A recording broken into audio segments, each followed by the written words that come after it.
don't stop, don't stop, don't stop, don't stop, don't stop, don't stop, don't stop, don't stop. Don't stop, don't stop, don't stop, don't stop. Show me what you got. Show me what you got. Make it hot. Show me what you got.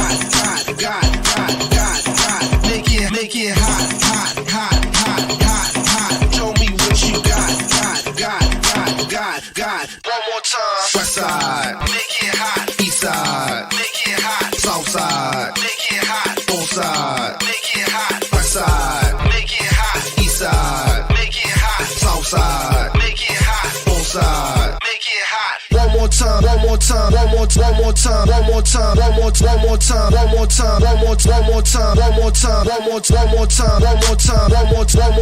Say it loud. Show me what you got. Show me what you got.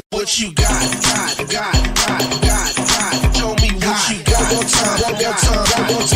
more time. Make it hot. Show me what you got. Show me what you got. Show me what you got. Make it hot. Show me what you got.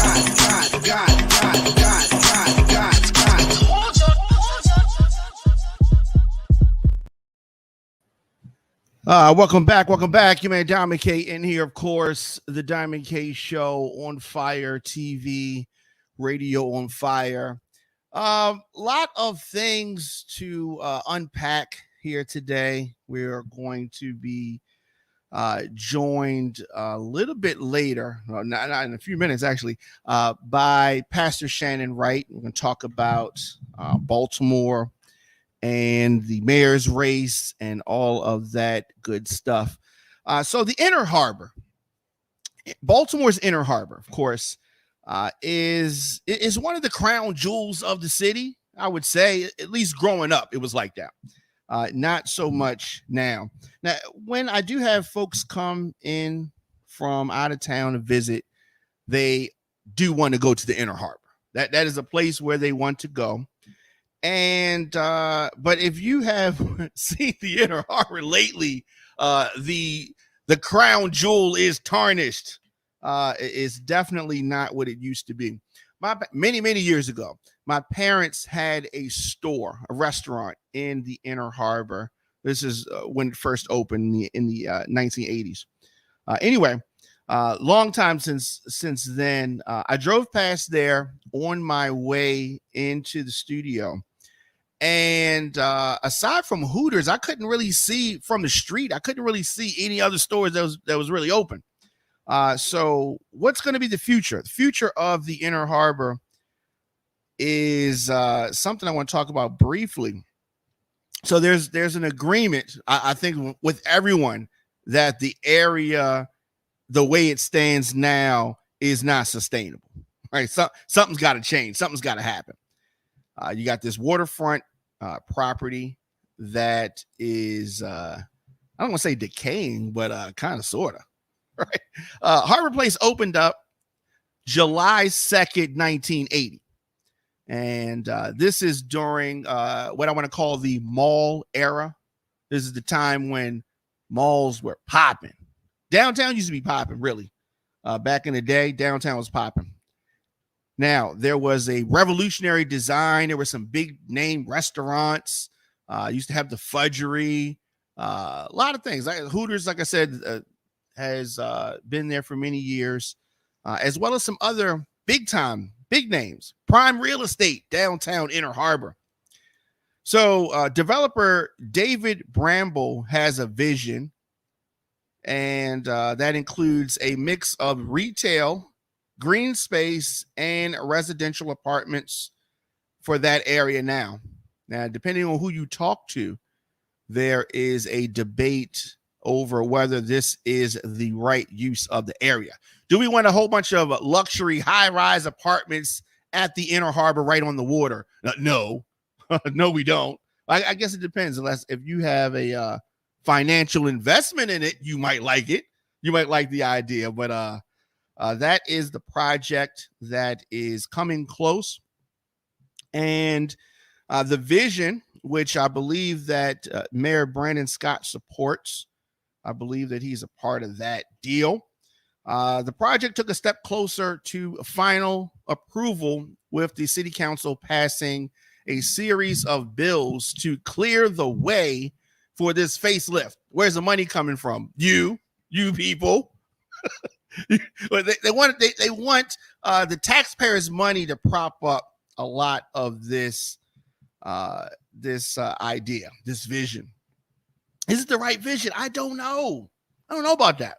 I don't see it. I mean, 900 apartments. That's a like super high rise, right? It's like a deluxe apartment in the sky. Plenty of discussions about this, and this is something that's going to be on the ballots in the fall. So we got plenty of time to talk about it. But I was talking to some folks this weekend, and they didn't know nothing about this, right? They were like, "What? What are you talking about?" They didn't even know about it. So we're definitely going to be talking about it. This is MCB Real Estate, their proposal for Harborplace. So these apartment buildings, green space. I don't know. So some folks want to block this. Some folks don't know about it. Some folks could care less, I suppose. But we've got a lot of time to talk about it. But we got to figure it out. There are a lot of different things that can happen. But MCB Real Estate has a very extensive portfolio, and they want to increase it and have it get larger. The company announced that it's buying 3 Baltimore County apartment complexes, which will preserve more than 400 attainable housing units and is the county's biggest affordable housing deal. Right? So they're trying to spread some goodwill and all of that kind of stuff. But all this is about is deal making. And as the mayor, you're going to have folks come to you with suggestions, with ideas, with propositions. And to me, the mayor is the manager of the city. Right? And so you got to delegate some things. They got to say no to some things, say yes to some things. And it's deal making. And folks in the city of Baltimore and many other cities like Baltimore have a decision to make. You have primary election coming up, and early voting is next week. The election day is May the 14th. Very excited about that. And citizens have to decide whether or not they want to give Brandon Scott 4 more years, or do you want to change positions? Midlife Brawlic on YouTube says anybody but Brandon Scott. Okay. All right. Tell us how you really feel. Midlife Brawlic commenting from YouTube. He is not a Brandon Scott supporter. All right, so that's cool. So here's the thing. It's a simple choice, right? Do you like the direction that things are going in? They have the age-old thing. I say age-old. It's not that old, but I think it was Ronald Reagan. I remember saying, are you better off now than you were 4 years ago? And then many people have said that over the years, right? So when we look at Baltimore, are we better off now than we were 4 years ago? Now, I will say this. I do not work for any of these mayoral candidates. So I'm just speaking freely, right? So, but Brandon Scott's team is going to say, I came in the middle of COVID or beginning of COVID. It was kind of tough. Give me some more time. That's pretty much what his layout is going to be. I'm doing a good job. Give me some more time. That's kind of what he's going to say.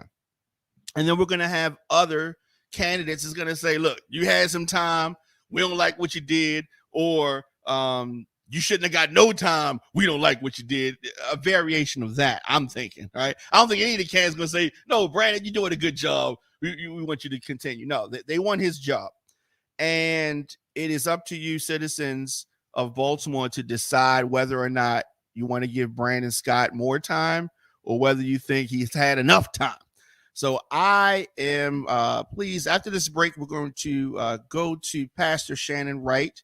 And she's somebody that says, Brandon, Yeah, nice try. Give me a shot. I think I'm not putting words in her mouth, but I think that she's going to say a variation of that. So we're going to talk to Pastor Shannon Wright, definitely friend of the show. We have spoken with her before, and I'm looking forward to this conversation. And I definitely want to ask her thoughts on the city of Baltimore, where we are, where we can be, where we are going. She may think that everything's fine. I don't know. She might think that. So we're gonna come back 20 seconds with Pastor Shannon Wright, a candidate for mayor of Baltimore. The Diamond K Show. Stay tuned.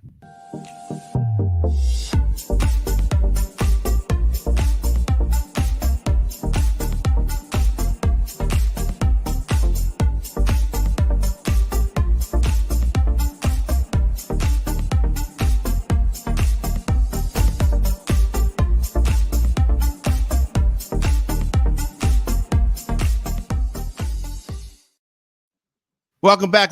You man, Diamond K in here, and I am pleased to welcome to the show Pastor Shannon Wright. How are you doing? I'm well, thank you, and thank you for making time for me. Absolutely. So we are in election season. I love election season. As you can see in my shirt, vote. I see. Right. I definitely want folks to vote. My thing is this: I don't even care who they vote for. Right. I just want folks to vote and get involved. So often I walk the streets and I talk to people who complain about the way things are, but they don't vote. And so I'm like, you can't say nothing if you're not participating in the process. So you got to vote.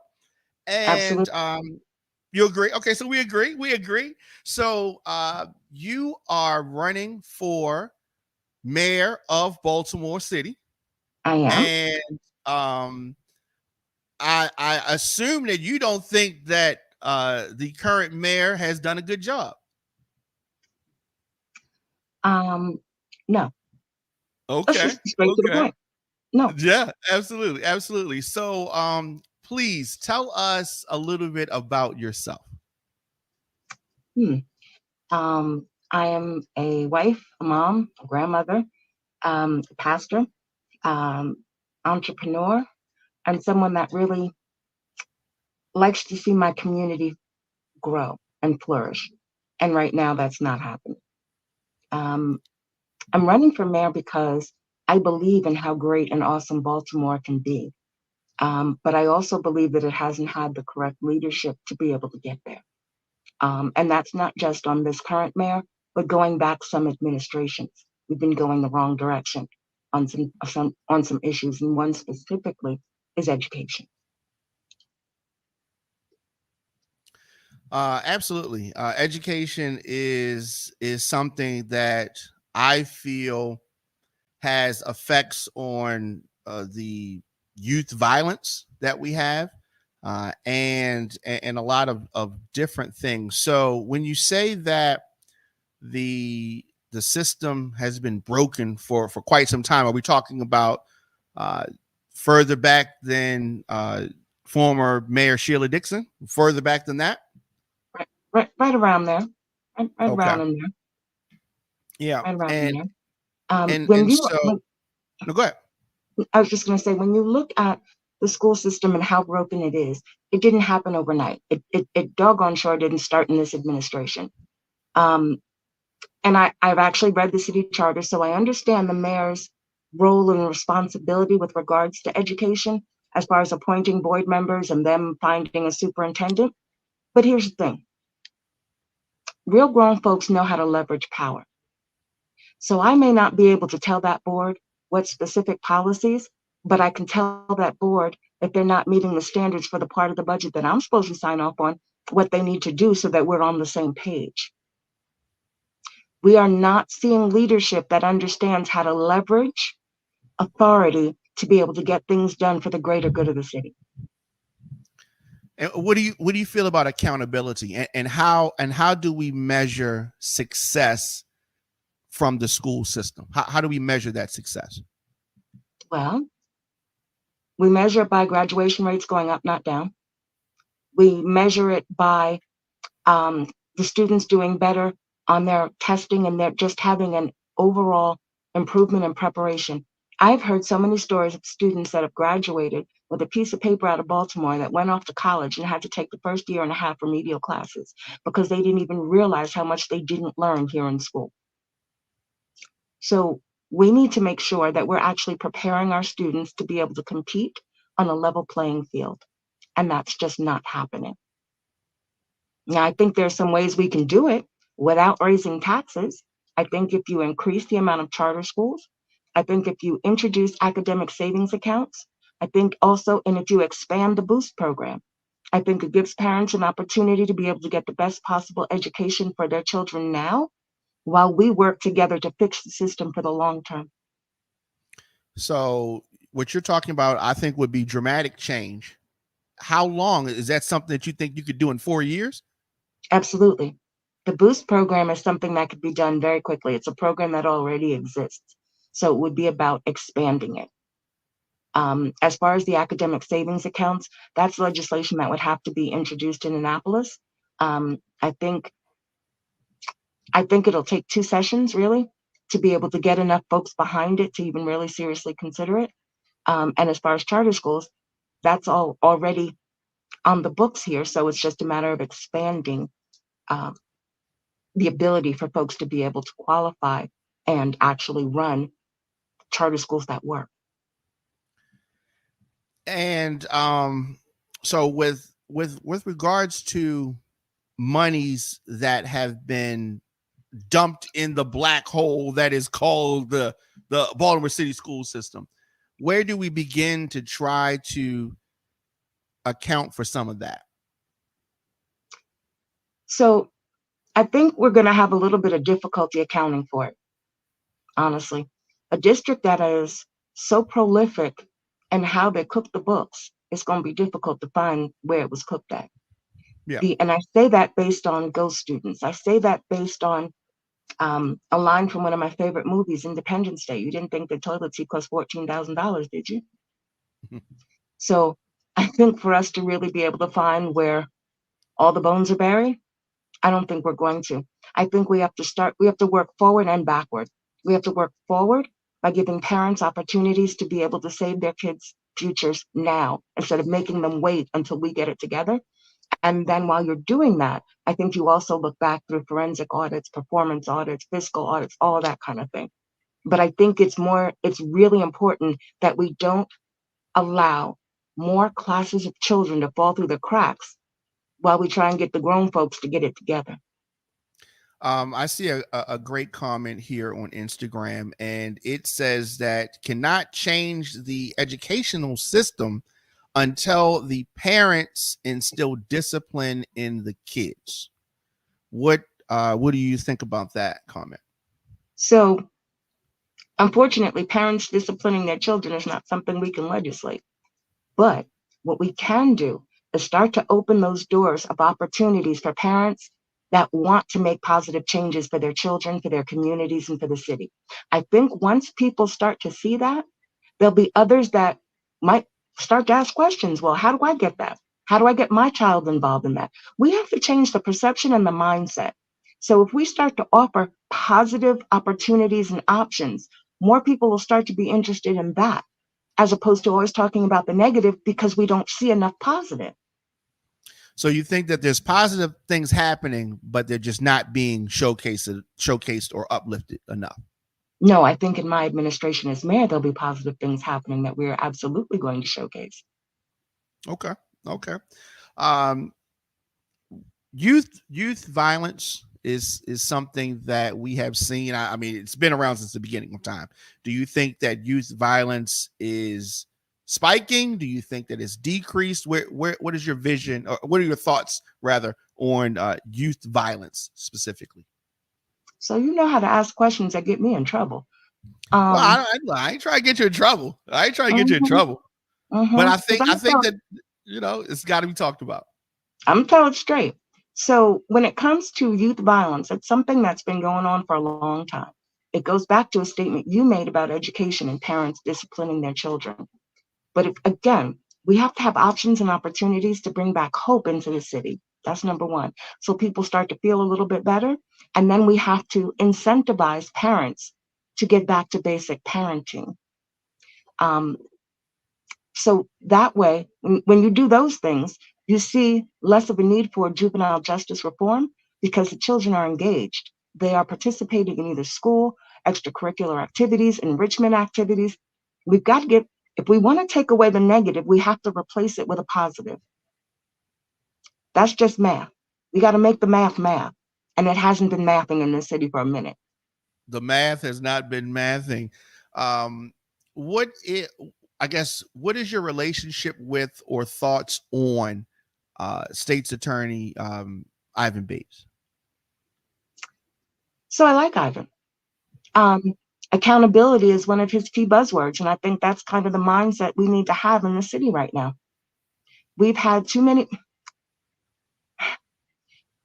I couldn't tell you in the last 10 years, maybe your listeners know, how many different police commissioners we've had, and how many have had issues, how many mayors have had issues, State's Attorney Mosby having issues, all sorts of folks having issues. Ivan Bates came in and said, listen, appreciate what's been said and done, but we're going to introduce accountability as the new issue. I can't get mad at that. I think that's the direction we need to be going in. I think folks need to understand cause and effect, and that starts with accountability. So I am all on board for that.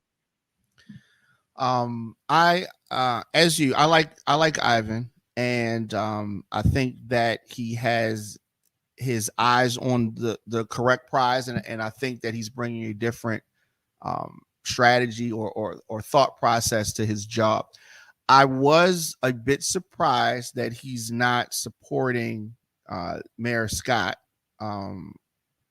Do you think why? that? Why am I surprised? It surprised me.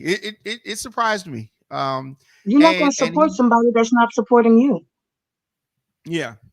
What would you be able to have a good relationship with Ivan Bates, because Brandon Scott and he do not have, I don't think, a good relationship. Absolutely, I would. Again, we get farther in the city, in the community, and just as a rule, when everybody stays in their lane. Ivan's in his lane. He's keeping a good pace in his lane. As the next mayor, I'm going to stay in my lane.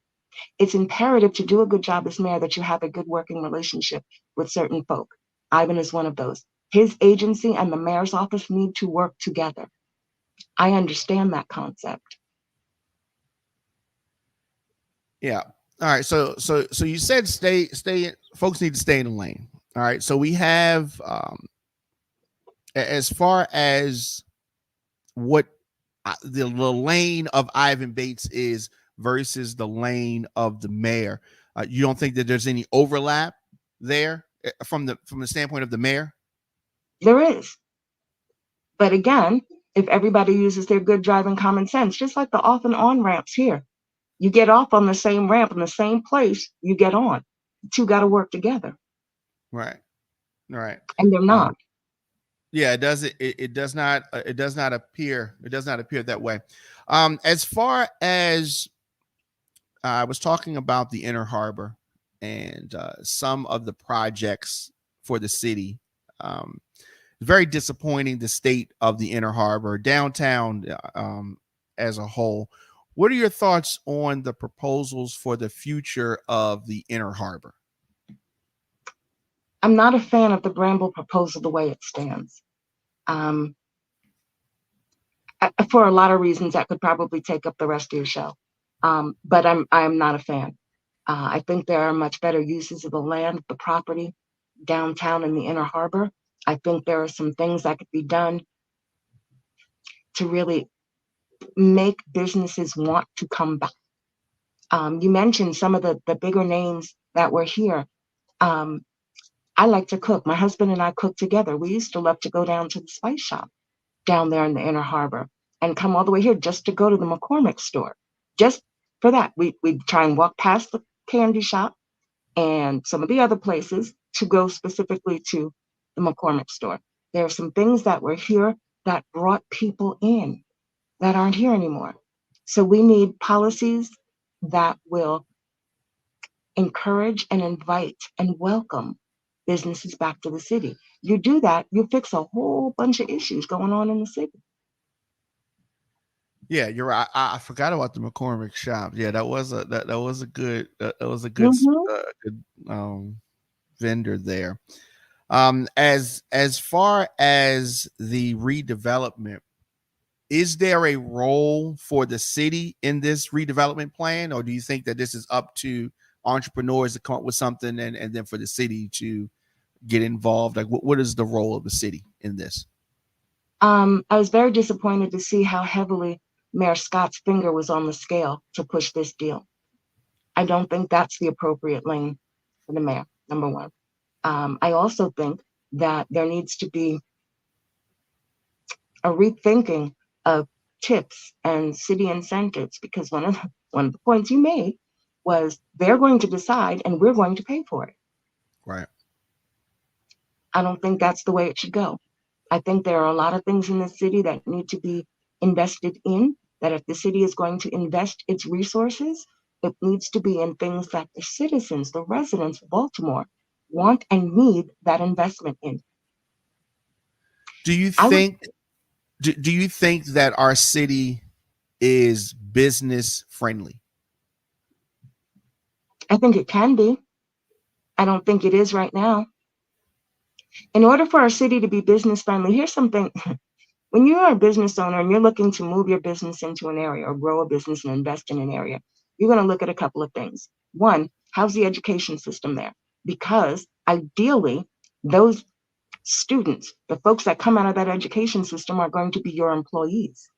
Right. You're going to want to move your family there. So you're going to want to know, again, that the school system is good because your children are probably going to go to school there.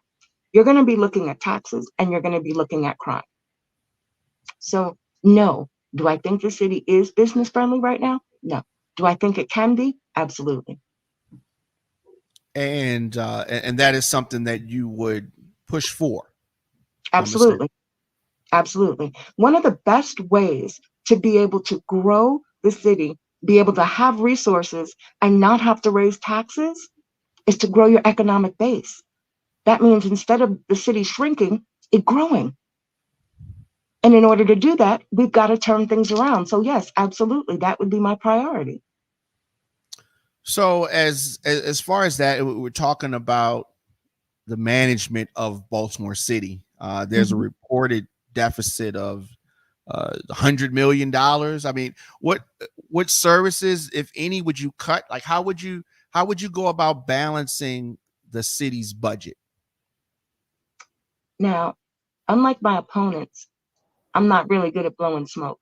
So my honest answer would be, I need to see where all the dirt is buried in order to make an educated and real comment and statement on that. I have my thoughts and ideas on where it's buried, but until I could actually get in to see the books, I couldn't tell you that in any way that would be tangible. And I'm not one for blowing smoke. Okay, all right. We've Yeah, talked if I had to about guess though, I would say this. I am not inclined to cut any services. I am inclined to realign and look at the budgets for the different agencies to see where stuff could be trimmed without cutting services. Mhm. I think it took long enough to get recycling back weekly, so I want to keep that. We have enough issues with trash in the city with it still not getting picked up properly. So I want to make sure we can do those things. I think I've never seen a budget that didn't have some wiggle room. Never. right. Without cutting services. It's like, and people don't have to take my word for it. When you go home at night and you looking at your own budget, you know where there's wiggle room because you know your budget. That's pretty much what I'm saying. I need to see where things are, what's actually attributed to what, to really be able to give you an honest answer on that question. Okay. Um, Couple of things. Tax incentive deals for developers, right? So you got to balance. You're playing a balancing act, right? We want Mm-hmm. things to be built. We want to make the city look better. We want some of these projects, and a lot of the developers are interested if they get some tax incentives. Where Mm-hmm. where do you sit with that? And how do you draw that line? So for me, anytime we're giving away a resource of the city, it has to be because it actually benefits the city. We've seen too much of a giveaway that benefits sections of the city, but not the city as a whole. So I think if we want to see all these TIP investments, which tend to be in the inner harbor and all those sorts of areas, then we also need to balance that with those same kind of TIP incentives for the areas that have been most overlooked. It's not that we can't offer incentives, but those incentives need to be offered not just from the shiny, squeaky places that people want, but the places that need it as well. Understood. And I'll tell you Couple one of of the other reasons why I say things. that. Let me get one more point in on Go ahead. that. Go ahead. You ever heard that phrase, you're only as strong as your weakest link? Yes. If we keep putting everything in one area and building that up, but you got to fight to get there, people aren't going to fight. So we have to build the city, not just parts of the city. So I just wanted to kind of really bring that point home. It's not about not doing development, but it's about doing development that builds the whole city. Right. So as a developer, if I'm going to put on that hat, they're going to want to make these investments in places where they think they're going to get a return on the investment, because that's what it is. It's an investment, right? Mm-hmm. I mean, of course, they want to do nice things for people, but at the end of the day, it's a business. So then they need to be incentivized to make those investments. And so I think that's part of it. Which brings me to a subject that I think is near and dear to your heart, and that is healthy food priority areas and the food deserts. How do we address the food insecurity that we see in many parts of the city? I'm glad you asked that question. So there's a couple of things that you do. You work with churches to be able to create mini markets in their districts. Most churches have not gotten back up to the attendance that they had pre-COVID. So for those that have parking lots, there's space that they can use. So the same concept of going to get a food box, you go to spend that amount of time you'd wait online to work in your church's food garden. And you would work with the community markets to be able to give whatever excess there to be able to help serve your community. That's number one. Number two, city-owned properties and apartment buildings, I would start neighborhood gardens on rooftops. Now, that means some of the city buildings would have to be fixed, because if not, the rooftop gardens will be in people's apartments. So we got to fix some structure. But I would use rooftops to do community gardens. You do things like that. You put produce in a way that people can get it. You also do some things for the environment, because the more you plant, the more you grow, the better our environment is. So there's a couple of win-win issues here. One of the things we probably won't have a lot of time to go into is health disparity. But if you're growing food and you give people an option and access to healthy, nutritious food, you cut diabetes and high blood pressure, which are two of the biggest killers in the Black community. You cut kidney disease and dialysis and a need for transplants just by people having better access to healthy foods.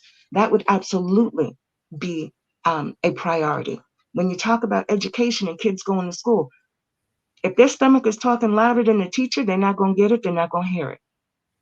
When you talk about things that lead to desperation, not being able to put food on your family's table is right up there at the top of the list. So in my administration, we're going to have to multitask and multi-track on some things. You fix the food, you fix the schools, you lower the crime. You fix the schools, you fix the food, you lower the crime, you increase the appeal. You fix the schools, you lower the crime, you raise the appeal, you grow your base. They all work together. All work together. We have been talking with Pastor Shannon Wright. She's a candidate for the City Hall top spot at City Hall. And so you decided to get into this race. And I know that you have been trying to, hold folks accountable, speaking truth to power. How has this campaign been thus far? Oh, Lord. Well, number one, I'm running because I said 4 years ago I wouldn't run again if I thought the city was going in the right direction. It's not. It's just not. It's nothing personal against Brandon, but when you got a young man that's had every job at City Hall except dog catcher, and we still can't seem to get it right and get stuff turned around, I got a problem with that. And then as far as in this election cycle, one of my primary opponents at a debate we had a few days ago called me a gutter snipe. Called you, I said, what was that? A gutter snipe. Oh my. Yes, it was an old school version of a hood rat. And I said, okay, I'll take that. I'll accept it, and I'm going to see you one, because now I'm going to show you what a gutter snipe hood rat is. Because me, I'm going to fight hard for mine. And this city is mine. My primary opponent hasn't been here 6 months. And he got mad because I kept bringing it to the point where he said, uptown and downtown. I said, you mean east and west? You ain't been here long enough to know that. So you can call me what you want to call me, but I'm here. I live here. I've lived here long enough to vote here. Well, that's we need that. We definitely need folks involved that know the city and know the lingo. Truth Ministries on YouTube says, now tell everybody what you called him first. That's my opponent's campaign manager. Okay, is that right? All right. Okay. All right. Well, your candidate. And to be truthful, okay. I called him out of touch. I said he hasn't been here long enough to know the city. He said something else that called me to get really real with him, and I explained to him. I said that might be because you're old as dirt. I sure did, and I'm gonna own it. Oh my! Oh my! I'm gonna own it. Okay. You can't face youth issues. You can't understand that certain dynamic when you're trying to do things the way people did them at the turn of the century. The last one. Yeah. So your thought is that we need new and innovative ideas is what you're saying. Yes. Okay. I mean that I can understand that. And at the end of the day, I think that if the focus is getting the job and bettering the city, that we can agree on, some of those things. So it seems like you've been down in the, fighting in the trenches. Of course, folks know 2024, Baltimore City voters are going to cast ballots for the mayor, city council president, members of the city council, and others. Now, the in-person election Tuesday, May the 14th. There are options for early voting by mail, and all that kind of good stuff. How do you feel about early voting and voting by mail? I think COVID showed us that we need to have some options. I think to put all of our eggs in one basket and for the majority of folks have to show up on one day in person is a challenge. And COVID drove that point home. Definitely. I think we need options. I think we need to make it so to encourage folks to get out and vote. Our ancestors, blood, sweat, tears to be able to get the right to vote. So I think if you want to sit and complain, you got to get out and vote. You got to have some skin in the game. So I think we want to do the things that help people to vote. I think we want to make sure there's honesty and integrity in the system, but I think we need to encourage people to vote, have some stake and some skin in the game. Absolutely. Absolutely. Early voting for this primary begins on May the 2nd through May the 9th. Early voting locations open from 7 a.m. to 8 p.m. every day during this period, including weekends. So definitely, folks, get out and vote. How can folks get involved with your campaign and find out more about you, Pastor Wright? So the quickest and easiest way to find me is on Facebook, Right for Baltimore. Not because there aren't other methods, but as you can see with my opponents being a little scared and stalking me, we're going to go through Facebook and we're going to filter what's real and what's not through there. Okay. All right. So Facebook and what is Facebook again? Right for Baltimore. Right for Baltimore. I definitely am wishing you the best, and hopefully you will come back and talk with me further down the line as the campaign moves forward. I will be happy to come back to you regardless to the results on May 14th, because unlike other folks, this isn't a midlife or late life crisis for me. I'm real with this. I want to see change for the city, regardless to whether I am elected or not. I'm going to be here and I'm going to fight for this city. Yeah, we the city definitely needs folks who care and folks who are going to do right. And it's a lot of times people think that it's difficult to do right, and then your name is right, but it is not difficult. I think it's easy to do what's right. I think it's easy. It is. Yeah. And it's funny because as you get older, you tend to be more honest, at least me, because I can't be bothered to remember a lie that I told. So I'm gonna tell you the truth. It's just And easier sometimes that way. folks don't always like the truth, though. Well, I'm gonna give it to you straight, then you get to decide what you want to do with it. Absolutely. So anything else you want to say? I'll give you the last word.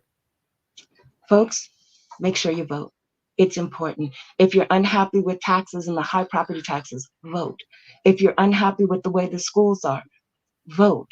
If you're unhappy with food deserts, with juvenile justice reform, whatever it is, vote. Now, I'd like you to vote for me, but regardless, make sure you vote. Have some skin in the game and be a voice at the table. All right. We've been talking to Pastor Shannon Wright. She is a GOP candidate for the job at City Hall. She wants to be the new mayor of Baltimore. And of course, I invite all candidates to reach out to me, djdiamondk@gmail.com, at the Diamond K Show on all social media. We're going to take a quick break and then we're going to come back. And we talked about Ivan Bates a little bit, and we're going to talk about him a little bit more. And we're going to do that right after this.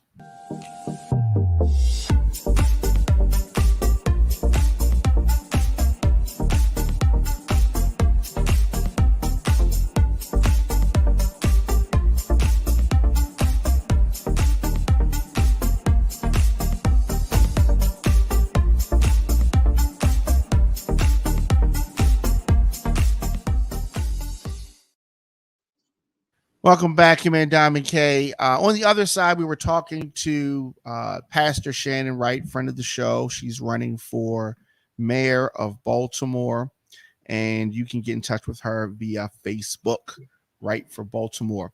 So Baltimore City State's Attorney Ivan Bates today unveiled the first ever strategic plan in the office's history. So this is a 23-page document, and it outlines outcomes that will help the state's attorney's office ensure that the work is being done effectively. It will also answer the call of city residents who want more accountable city, right?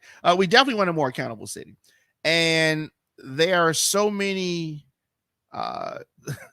there's so many opportunities out there for accountability. There's so many times, whether we're talking about the school system, whether we're talking about infrastructure, there's so many opportunities that have been missed.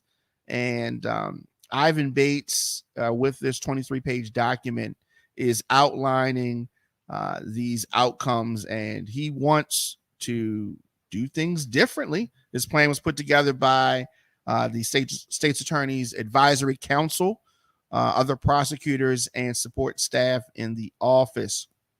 So what is in this plan?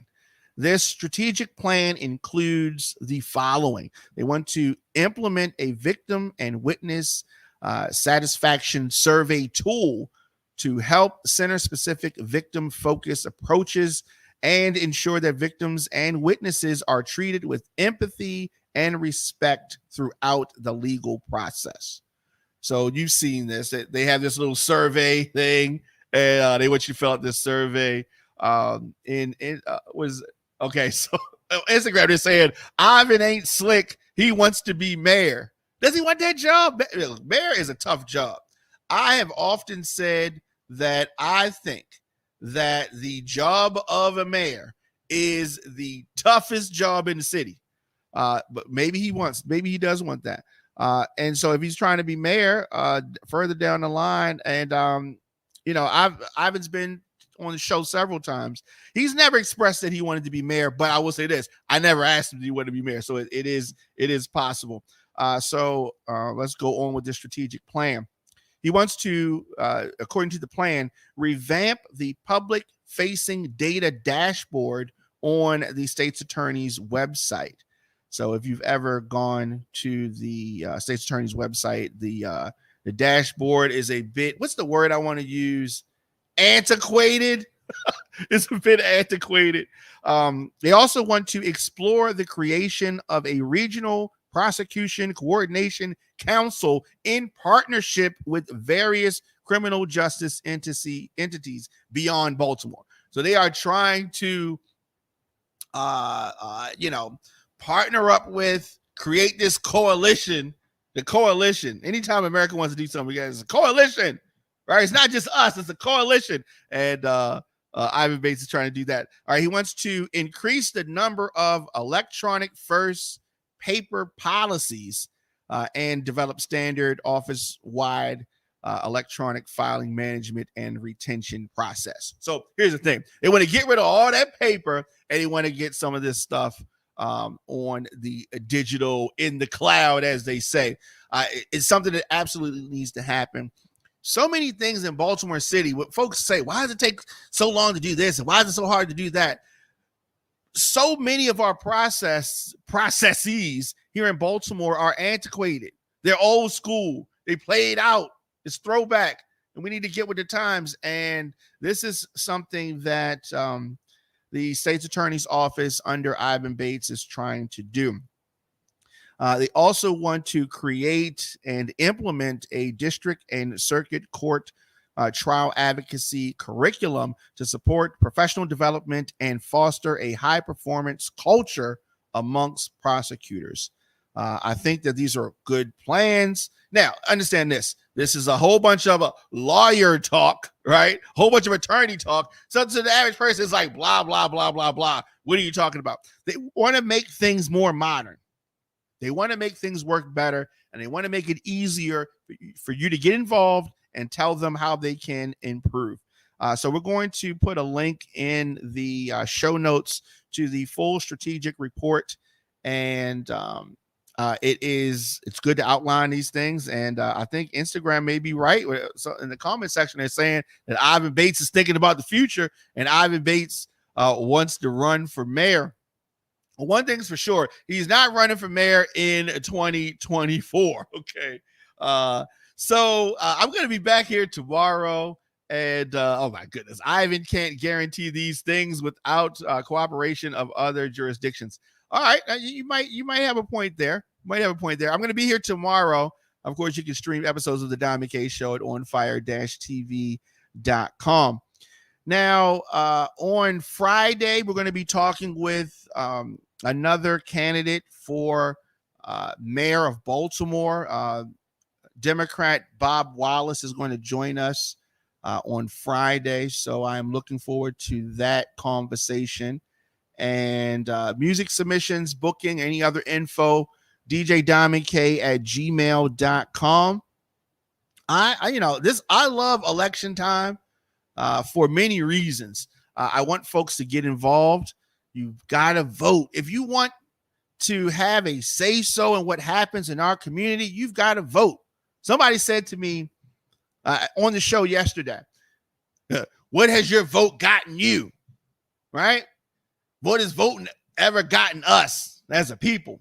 It's gotten us a lot. All right. And it can get us more because we need more people to vote. If you feel as though our vote has not gone further or far enough, that's because we need more people voting, and we also need to hold these elected officials accountable.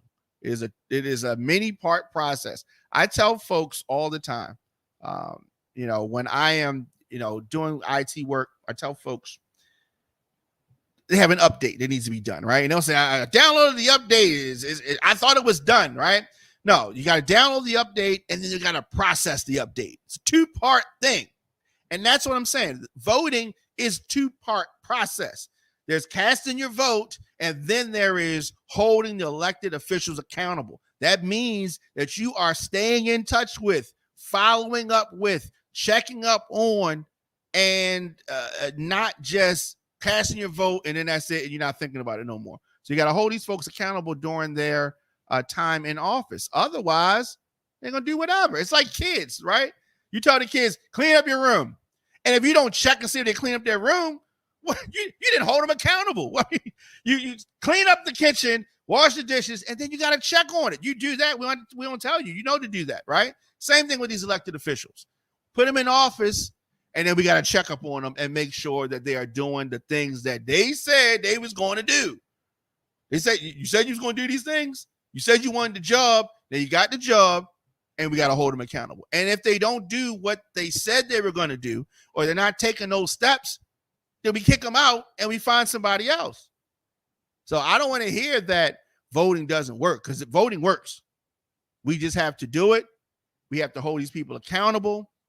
And I'm so serious. We got to hold them accountable. Your man, Don McKay, I will be back here tomorrow. As I said, Democrat candidate for mayor of Baltimore City, Bob Wallace, is going to join us on the Friday show. Of course, at the Diamond K Show on all social media, djdiamondk@gmail.com. I will see you guys tomorrow.